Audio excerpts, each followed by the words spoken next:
চিপাঝাৰ সমষ্টিৰ নামখলা গাঁও পঞ্চায়তৰ এটা অঞ্চলত এই মুহূৰ্তত আমি উপস্থিত আছোঁ, যিটো অঞ্চলত সকলো ফালৰ পৰাই বাট পথ বুলিবলৈ প্ৰায় একো নাই। কিন্তু তাতোকৈও ডাঙৰ কথা, এই নামখলা গাঁও পঞ্চায়তৰ অন্তৰ্গত দুখনকৈ গাঁও কালজুৰি আৰু বৰলাখাট, এই দুয়োখন গাঁৱৰ মাজেৰে যোৱা এটা নদীৰ বাবে দুয়োখন গাঁও অতীতৰ পৰা বিচ্ছিন্ন হৈ আছে।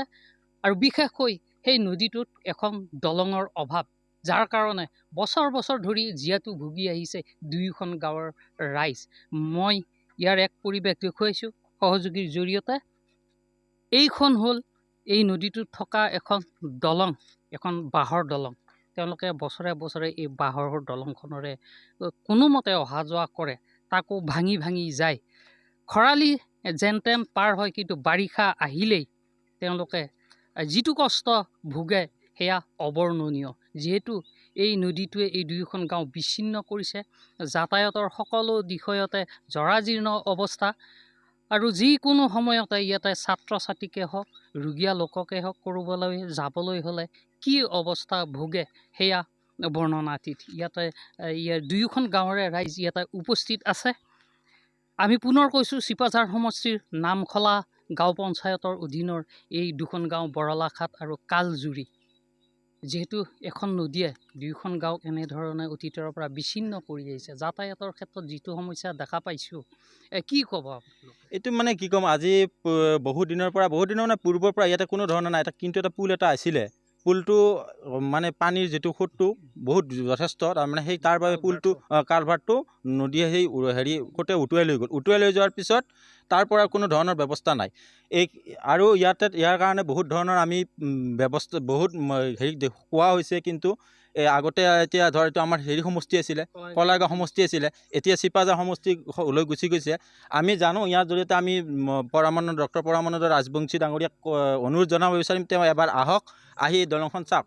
কিন্তু ইয়াত এইটো চৰকাৰলৈ এইটো মেছেজটো যাব লাগিব, বুজি নাই? তেওঁলোকে যদি আহি এইটো দেখা পায়, আৰু ইয়াত দেখা পালে তেখেতে গমেই পাব ইয়াৰ পৰিস্থিতি এনেকুৱা। তাৰমানে সিফালৰ গাঁৱৰ যদি কোনোবা এজন বেমাৰী যদি ওলাই যায়, 108ত নিব নোৱাৰে, আৰু ব্যক্তিগত গাড়ীত আনি কেনেকৈ নিব বাৰু?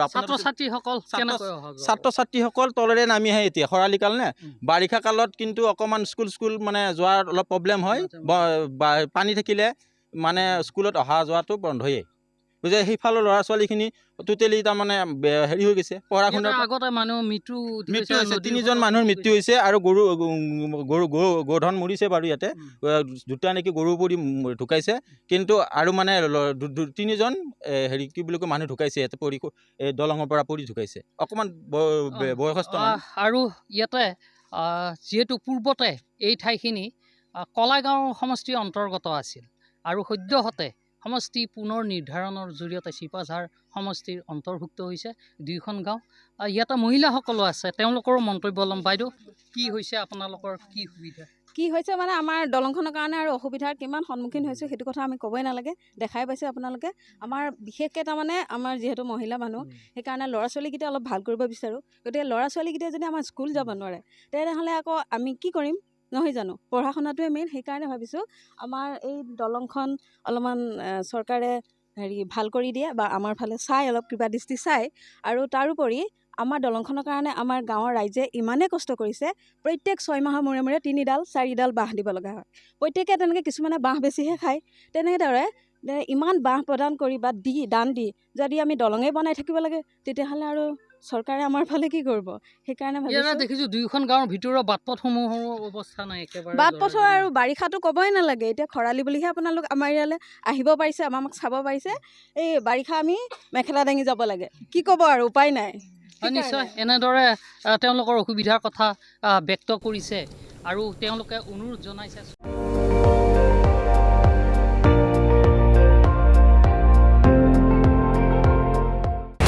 আপুনি চাই আছে ND24, সৰ্বশ্ৰেষ্ঠ নহয়, সৰ্বোত্তমৰ দৌৰ।